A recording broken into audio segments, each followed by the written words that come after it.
What's up, legends, and welcome back to another Unmatched Adventures strategy guide. The last episode did not have a running series title, so I asked my patrons what I should call it, and these were some of the names they come up with. Cooperative Goods makes sense. Amazing Adventures of Baked Goods also makes sense. And Lucio is the best. So if you have any feedback on what you think of any of those titles, right now I'm probably leaning towards Cooperative Goods, but Lucio is the best might make a comeback in my mind, but we'll see what feedback I get from people in the comments. Today we're doing something a little different than what I did in the last episode, but this is the second episode, so of course it's going to be different. As a part of the Unmatched Adventures guides, one thing I wanted to do was kind of semi-monthly team composition videos dubbed TCT, Team Composition Thursday. It will only be on Thursdays. It will be on no other day of the week, always and forever. I'm sure you can see where that bit is going in the next episode. But what this series, or I guess this TCT is going to be a part of the overall Cooperative Goods experience. It's going to be a video I throw in every now and then. I said roughly every month, but we'll see how often that is, where I highlight certain team compositions you can use in Unmatched Adventures. And I play this game in person with my best friend and road trip co-pilot, Pommedepin, although we don't let him drive anymore because he's insanely narcoleptic. But anyways, I thought it would be interesting if I kind of gave reports on the different team compositions that we used in Adventures and talked about how certain fighters fare in this cooperative game mode and how they pair with each other and how synergistic they may be. And it'd be a nice little kind of video to make talking about adventures within the context of certain heroes. Or perhaps certain heroes within the context of adventures. Who knows? I would also like to mention I have my dog with me in my room. Rosie is currently sleeping, trying to absorb some of the sunshine coming through the window. We will see how long she lasts before she gets bored, gets up, and leaves my room. During my interview with the Oda Nobunaga designer, Zach Mater, that was a great video. Great interview, I should say. That video is out now because this is coming out on Thursday, so it's probably posted on Wednesday, I think. You should go watch that if you haven't. But she made it 7 minutes into that video and then bolted. And I didn't realize she was cleaning herself until I was editing it, and I was like, wow, thank you, Rosie, for creating the best content possible. So anyways, Cooperative Goods, Team Composition Thursday. Let's get into it. So what team do I want to highlight from Pomm and I's adventures in January? We have Baked Goods as the Raptors and Pommedepin as Little Red Riding Hood. Now, this first team pairing that we did kind of was it makes sense because my main is the Raptors and Pomm's main is Little Red. So we were like, well, yeah, we weren't sure what heroes we wanted to use in adventures, so we said, hey, let's just use our mains and see how that goes. And the results were probably not what you would expect, actually. So let's take a little bit of a deep dive into both of these fighters and talk about, in general, how they are good in adventures and bad in adventures versus normal competitive play. So the Raptors are absolute beasts at defeating minions. It turns out when there's a fighter that only has 10 health and pretty subpar blocks, probably won't have cancels and probably will have less things to run away than the average fighter. Turns out when the opponent just stands there and blocks for 2 or 3, the Raptors kind of just destroy them. And one thing I noticed was that depending on my opening hand, because I was playing as the Raptors, I would just mulligan for some sort of nuts combo and just try to kill a minion on my first turn. And that would put us at a significant advantage because instead of being in a 3v2 with one villain, two minions versus us two heroes, it would almost instantly become a 2-on-2, and then the action economy gets a lot better. One other thing to mention, and this is absolutely insane, Raptors are so much better in adventures because of the targeting system of the villains. When you're playing against a human character, they are going to focus down one Raptor and just try to remove her as fast as they can. And then you're down to two Raptors and your offense is a lot less potent, and you kind of just downward spiral from there. But in adventures, at least without the event where the minions target the hero or sidekick with the lowest remaining health, the Raptors, you can actually, if they're all equidistant, if they're all pinning the minion is going to attack any one of them because they're equally close, and you can just choose to have the minion not attack the weak one. So you can actually spread out the enemy attacks on your Raptors, leaving all three of them up for so much longer, and that just makes landing more damage all the more easy. And the same thing goes with Little Red. With the Huntsman, it's a lot easier to hide the Huntsman because the enemy will normally target the closest opponent. So you can just put the Huntsman behind Little Red, and bam, that just makes setting up max value healing a lot better. And it means that when you don't have knives in the basket, you're still getting a good block down, and you're not forcing like a subpar block on the Huntsman. Just kind of, it feels a little dirty taking advantage of the way that the minions target in that regard, but it makes kind of these weaknesses from fighters with important but vulnerable sidekicks, or just the Raptors, kind of, they're all a little vulnerable. When you can spread out the aggro and not have your high priority target get targeted, turns out your game plan gets a lot easier. Little Red is also a defensive juggernaut in this mode. A lot of times, Pomm would just be sitting there like, yeah, just let them attack me. And sometimes, most of the time actually, he wouldn't even block. Just because Little Red can either take it, or when she is going to block, it works in her game plan. And with less cancels, less enemy trickery in adventures, it's a lot easier for her to just get super good effects off consistently with her symbols lining up and stuff. Another thing is there's no mind games. A lot of times when you're playing against a human opponent, you kind of have to bait out certain things. Maybe you're playing a basket when they're playing a feint or something like that. I think it's generally a plus that you don't really have to try to do that with her in this mode. You can kind of just play your symbols straight up, because a majority of the time the enemy won't have any like disruption or discards or cancels. There are a few outliers, of course, but I think in general you can just kind of play a straight up symbol matching game and get the most out of your cards without having to kind of throw in a mind game or two to throw off an opponent. Little Red also has area of effect damage, which is really good for hitting multiple minions with Path. And actually using Path and Wolfskin to draw a bunch of cards is actually really good in this mode, whereas in normal competitive play, you don't really see those cards used like that often. And again, it's really easy to hide the Huntsman. In terms of some negatives, the Raptors do not have built-in card draw.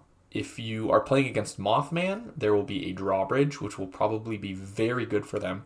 Unfortunately, we only played 2 games, both against the Martians.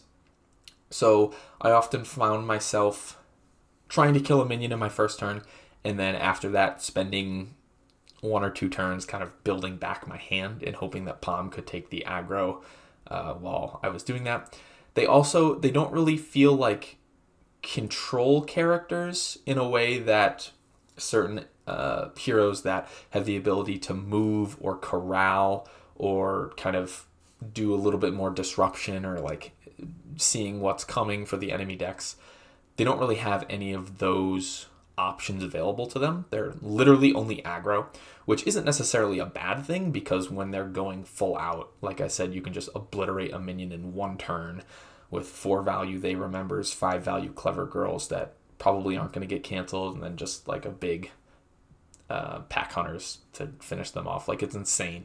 You are literally all gas, no brakes. But sometimes having a little bit of manipulation can help, depending on the enemies.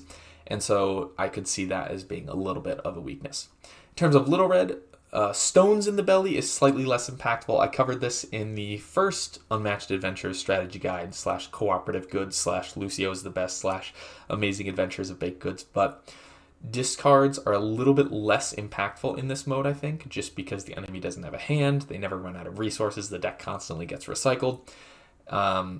But the good news is most of the enemy boost values are at least 2s or 3s. So Stones is probably a really solid defense card, and it gets you closer to the Deception if it doesn't discard it, of course. Little Red can't really... I don't know if you can hear Rosie's collar jingling, but she's just doing a little stretch. I thought she was bouncing 10 minutes in. Little Red kind of has bad straight up attack values. Like, she really can't really do more than like a 4 value attack reliably, which some people would say isn't really a bad thing because she gets a lot of her damage in other ways, through Once Upon a Time and Mouth and the eyes, just ignoring the value and things like that. But in a pinch, if it got down to the nitty gritty and you just had like a bunch of 4s in her hand and we needed to get like 3 damage on the enemy, you probably wouldn't be able to make that shot if she had the rock in her hands and was shooting from beyond the arc. Weird basketball reference there, but she's like Shaq. She dominates the paint, but when you need to hit that outside shot to tie the game in overtime, like, might not be able to do it. I don't know if that makes sense. She also has low mobility. The Raptors have 3 move 3 characters. You can get around the board. Lickety split ear. Little Red and the Huntsman. Kind of want to keep them together so that the Huntsman is invulnerable and only move 2. Probably doesn't matter too much, although there are certain objectives like the bridges and the Martians in the field where you need to move around the board and like keep track of those objectives. Doesn't really matter if you just win fast enough, but I could see that being a potential weakness, since like path for teleport and into the woods, like most of the time those aren't, you don't really use the cards in the way that the movement is intended, I guess. So talking about the specific matchups we had, in game 1, we played against the Martian Invader, aided by the Ant Queen and the Blob, and we won this game handedly. It was a complete obliteration. They never stood a chance. Let's go. GG, easy, no re. Game 2 was a little bit of a different story. We played against different sidekicks, the Skunk Ape and the Tarantula, using the Stone Skin event. I forget what it's actually called. I think it's like, they have skin like stone, or something like that. However, Cardboard Hustle would say, I imagine the events are all read in his voice. Or maybe Rob Davio, since he did those like radio teasers a while back that I broke down. It's humanity at its best. That is probably a very niche reference for the people that are deep into the meme culture of this channel. But anyways, the Stone Skin event says that enemies cannot take more than 3 damage from each attack, which is absolutely brutal for the Raptors, since they usually hit for at least 3 damage, if not more. It means that when you hit a Deception into like anything, you just cry, because it's 3 damage, it's not more. And that really slows down the game plan for them, because if the minions are taking only 3 damage from each combat, it means if you're not getting any after combat damage in from something like Eaten Alive or Pack Hunters, it takes at least 4 attacks to kill them. Because if you deal 3 damage in the first 3 attacks, that's 9 damage, and then you just need like 1 more attack to kill them. That's really rough. Because like I said, the Raptors really want to even out the game by just killing a minion turn 1. And when you can't really do that, it means that your explosiveness is kind of taken away, and you have to play a longer, more grindier game which can get really rough when the enemies get all these activations. Martian Invader only gets better as the game goes on because their deck gets more effects added to it. And of course, the minions just will wear you down over time. And so the Stone Skin event was probably literally the worst event we could have drawn because we just picked randomly. And so game 2 was a little bit more of a challenge, but we did end up pulling it out. So I want to talk about the Raptors specific matchups into these villains and minions. I have the decks in front of me so that I can reference the cards because I don't have them digitalized yet, so I don't have anything to put out on the screen. But I will say that the Martians are decently lackluster without any of their crop circle effects. A lot of times it's just like place the Martian Invader in a space bordering the highest empty field or the lowest empty field. So they're just going to run away. They're going to block for like 2 or 3, and you're not really going to care that much. They do have a 4/4, which is not really what you want to see on defense for them, but it's only 1 copy. But as the game goes on, they get more things like ignores, cancels after combat damage, and just like value buffs. So you really want to try to... Well, you're not really going to go for the Martians early. At least in this game mode, they have 20 health. And you probably want to go after the minions early with the Raptors just because you can like make a more significant impact in the game just by killing one early. You could, in theory, just bum rush the Martians. I would love to experiment with the Raptors in that way where just, if you ignore the minions, can you just kill the boss? But then you're faced with the task of like all the minions and the boss are going to gang up on your Raptors, and if you are getting attacked 2 to 3 times a round, you're just going to run out of cards. And so I don't think bum rushing the boss is generally that good of a strategy, although it depends on which teammates you're paired to. Some negatives with the Martians that they do a lot of running away, a lot of place the Martian Invader in a space bordering the lowest empty field, lowest numbered empty field, things like that. So they're going to be bouncing around the board, which makes it really hard to combo chain them. And of course, like the value buffs, the ignore, the cancel later in the game will have a larger impact. And especially since you're going to be probably attacking into the Martians late game, not super good for you. But I think in our games, I kind of let the Martians attack Little Red, and Pom just did some whittling away of them throughout the early and mid game, so that when it came time for me to start chipping in later in the game, I didn't need to do as much work into them. Game 1, I absolutely obliterated the Ant Queen. At early threat levels, the Ant Queen is going to do jack fucking shit. Pardon my French. But she has 3 copies of Savage Swarm, which is a 1 on attack and defense, and it says during combat, the value of this card is equal to the threat level instead.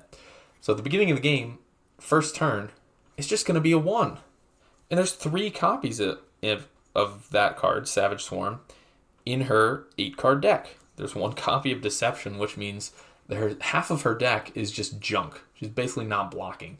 So you just eat her really quick. She has 2 copies of She Can't Be Stopped, which is a red 3, blue 1.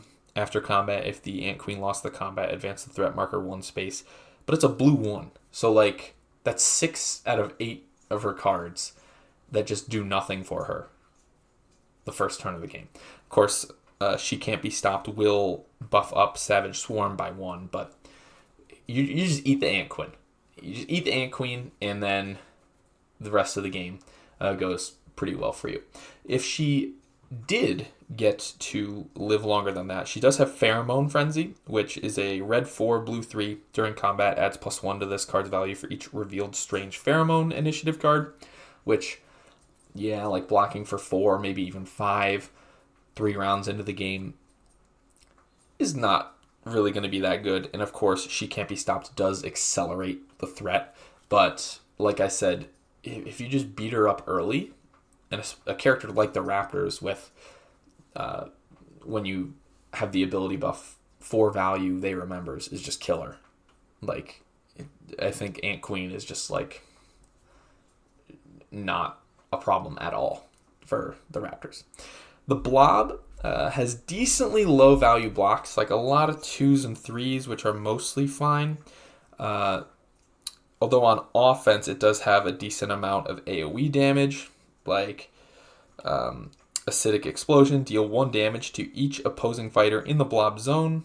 Not really that great when you want to have like individual Raptors taking aggro and not all of them getting hit at the same time. Caustic Spray, deal 1 damage to each opposing fighter for each acid token on or adjacent to their space.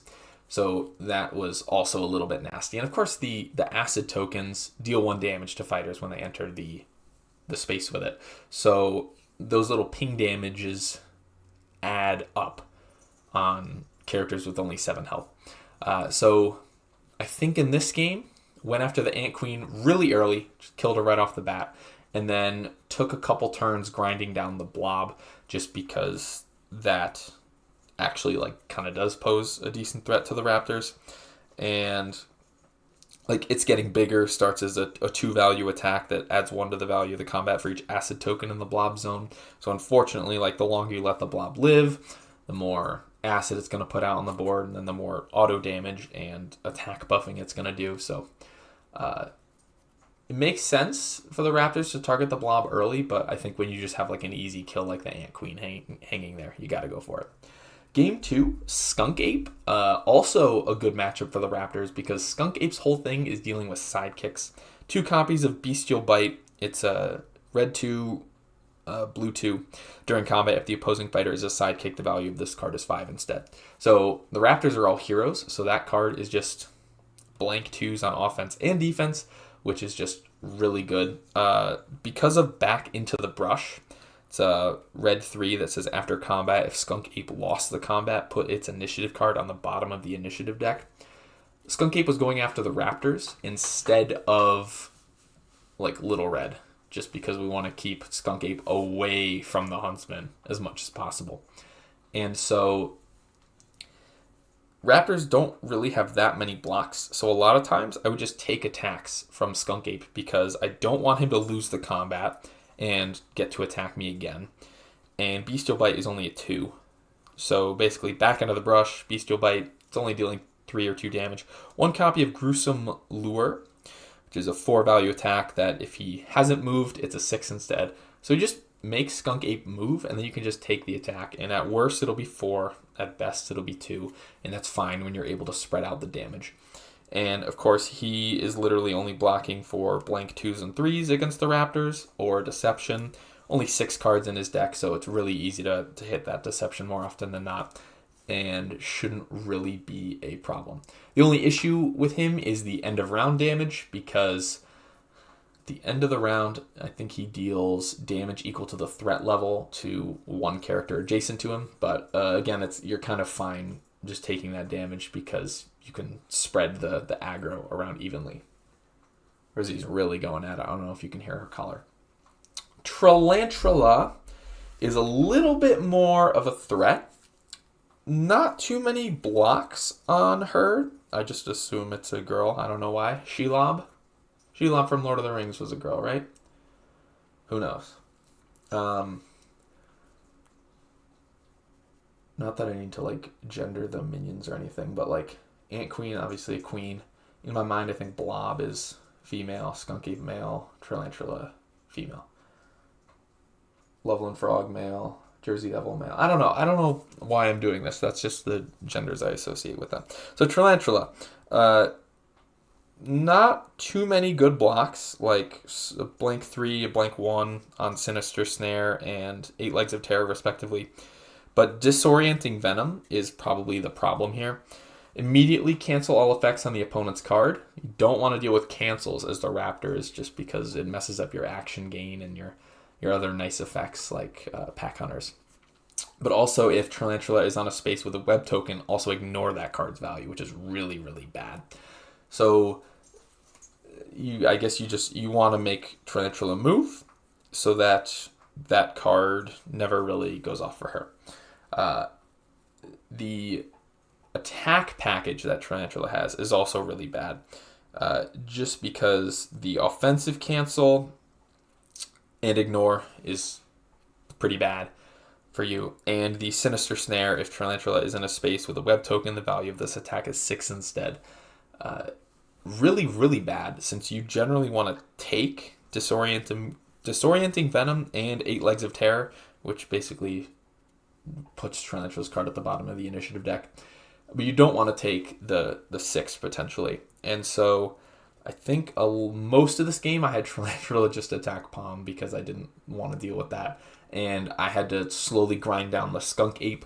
Even though I probably would have killed him really quickly in a normal game, the Stone Skin event basically just screws up everything I wanted to do as the Raptors. So yeah, overall, Raptors are a lot better in adventures than you may think. Despite the lack of like card draw or control elements, they shred minions like there's no tomorrow, and I think they alleviate a lot of the pressure from the other players on your team, and they can be more slow, grindy characters with less early game urgency to activate their game plans. And let's talk about Little Red's matchup spread. I have noticeably less bullet points just because this is Palm's area of expertise, and a lot of times when I was thinking about stuff, I was just like, yeah, like this is like mostly fine, I guess, but didn't really have anything specific to say. The Martians have a lot of high printed values for mouth. They have at least 4 4s, 2 3s, 2 2s. And so, like, with around a 50% chance of dealing 4 damage with that, decent card to use, I think, in some circumstances. Unfortunately, they also have 2 2 value boosts and 2 1 value boosts, with everything else being a 3, which is fine. But Stones in the Belly isn't necessarily the best against them, especially just because they do have cards like Lights in the Sky, which, when the flower symbol is revealed, add 2 to this card's value. They also have 1 cancel, I believe, and 1 card that changes the opponent's card value to 2 and cannot be changed, which kind of screws up Stones a little bit. But like overall, like not the end of the world for Red. In the first game, talking about those specific matchups, I think Ant Queen doesn't really bother her that much, just because when she's attacking, she's dealing like 3 or 4 damage, and like you really don't care about that as Little Red, just because that's like the range that most of your blocks are anyways, and taking that isn't really a big deal. And basically just kind of like a straight up fighter, which I think Little Red is perfect at handling. And the Blob has kind of low boost values, a lot of 2s, and just a lot of like low printed values as well, which is what the slide actually says if I'm reading it. So like a lot of 1s and 2s, so Mouth isn't really that good into Blob. And like 2s and 3s on defense, which Little Red like isn't the best at hitting over. Again, you kind of have to play Little Red a little bit differently than other fighters, because she isn't like a straight up I'm gonna attack you and deal damage kind of fighter. Yeah. Game 2, Skunk Ape, also kind of like a straight up fighter like Ant Queen. You gotta keep him away from Huntsman, just because he can block the log with a 5. Oh, Rosie's getting up. Let's go. She made it 29 minutes. Let's just open the door. Excuse me, open the door real quick. Woo-hoo. Be free, little one. Go into the world and enact your will on the people. Woo. Taking a quick break to hydrate, everyone. Get a little bit of that water in your system. Ooh.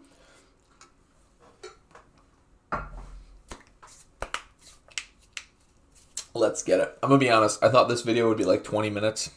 It's already half an hour. We're nowhere close to the end, but just goes to show how in-depth I can get with some of these topics, and hopefully that is okay with you guys. So just keep Skunk Ape away from Huntsman. Pretty simple. Let the other player deal with it. He can block logs with 5s. He can attack you off symbol with 5s. Is just not good. It's not necessary.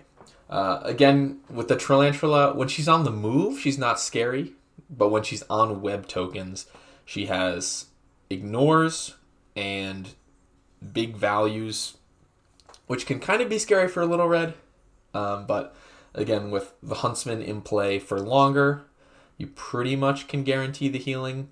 Although the cancels do kind of annoy you. And so I think in this matchup, specifically in game 2, you kind of just want both of the minions to die quickly and kind of have the Raptors player deal with them. But I think the Tarantula attacks are probably up there with the Blob for being the most annoying attacks that we've seen from either of these games. The Stone Skin event really doesn't impact Little Red at all. It's kind of funny how it impacts the Raptors tremendously and like doesn't really affect Little Red, which is a funny dichotomy there. And one thing I wanted to mention is that both Skunk Ape and Tarantula can activate multiple times around, which kind of matters for the Raptors, just because they need the cards in their hand a lot more than Little Red does because they can't draw as easily. But when you're able to like split the aggro around, it doesn't really matter just because you won't lose Raptors early. Although it could potentially screw up Little Red if she doesn't have a lot of card wealth and the symbols can't line up. So overall, I would give this team probably an 8 out of 10. While they aren't inherently synergistic with each other, they kind of cover each other's weaknesses perfectly. Raptors are the perfect aggro machine that can just churn out quick kills on the minions, and Little Red plays that sort of longer defensive game. I can take the pressure while you go beat their heads in, chomp their fingers off one by one. And so a lot of times the Raptors did a large majority of the work putting the minions away, while Little Red would take some of the attacks and also take the aggro from the villain, chip away at their health total, and then by kind of the early late game, you just focus all firepower on the villain and most likely just overwhelm it before it can get too powerful. And I think the ability to end the game quickly while also killing the minions is great, because a lot of times if you try to bum rush the boss, again, you just get ganged up on by the minions and you can kind of screw yourself over very quickly in that regard. But the Raptors just give you the ability to annihilate the minions and then hopefully keep some momentum to fighting the villain before they reach full power. I think Jersey Devil would probably give both of these fighters a little bit more trouble, just because, really quickly, if I pull out their deck, blank 4s on defense, not good. Discarding cards, also not good. Raptors have a bunch of high boost values for Blood Curdling Scream. Forked Tail Whip, 3 copies of that. That's the one where if you play a card with the same name as a card in your discard pile, you cancel its effects and ignore its value, which is awful. So just like cancels, things like that. Although the discard pile discard from Triskaidekaphobia actually probably helps Little Red, since it means she gets to get like a free wild card because her basket, Little Red's basket, will still be at the bottom of the discard pile. That can't be removed. Jersey Devil's probably a nuisance. I think the Raptors probably just shred Loveland Frog, and Mothman having cancels and AoE damage is actually probably the harder villain of the two for this team comp to contend with. So I think there's a lot of strength in each of these characters, and I think probably, I don't want to say this by sounding like too cocky, but I think the Raptors like kind of carried this. I think with a less aggressive partner, Little Red wouldn't shine as much, but this was definitely a pairing that kind of covered some of Little Red's weaknesses in a format where I wouldn't necessarily call her all that good. So overall, I'd give it an 8 out of 10.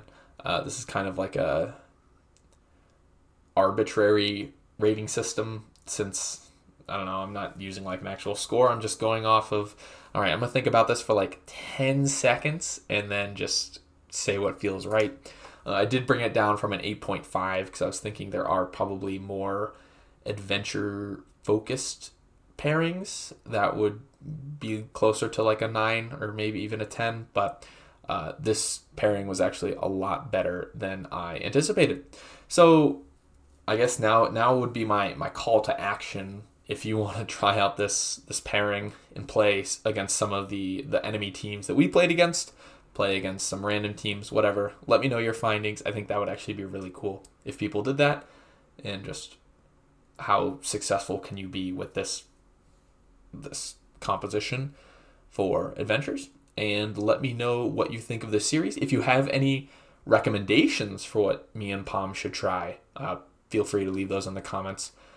And I don't think I'll always do this like with just 2 heroes. I think like if I get the chance to play it with 3 or 4 people, I probably will. I don't know about solo. Solo is just kind of like, how good is this hero in adventures? Although I guess it factors in the certain scenario you're in. But so yeah, anyways, this was the first Team Composition Thursday. I hope everyone is enjoying their Thursday, and they look forward to more Thursdays that TCT will be on in the future, because the T in the second T in TCT stands for Thursday and no other day of the week. And yeah, there was just something I was about to say, and it slipped my mind when I was emphasizing that. Yes, I was going to say this isn't like a weekly thing. It's not going to be every Thursday. It's roughly going to be once a month, like a salmon video, RIP. So yeah, thank you so much for watching. And as always, like, subscribe, and yay!